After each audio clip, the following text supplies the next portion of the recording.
কালো করিস না লো ও গোয়ালের ঝি, আমায় বিধাতা করেছে কালো, আমি করব কি?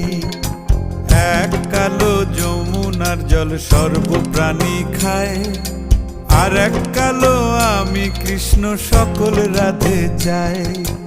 এই কথা শুনিয়া কানাই বাঁশি হাতে নিল, সর্প হয়ে কালো বাঁশি রাধেকে দংশিল। ডান পায়ে দংশিল, রাধের বাম পায়ে ধরিল। মরলাম মরলাম বলে রাধে জমিনে পড়িল। মরবে না রাধে মন্ত্র ভালো জানি, দুই একখানা ঝাড়া দিয়ে বিষ করিব পানি। এমন অঙ্গের বিষ যে ঝাড়িতে পারে,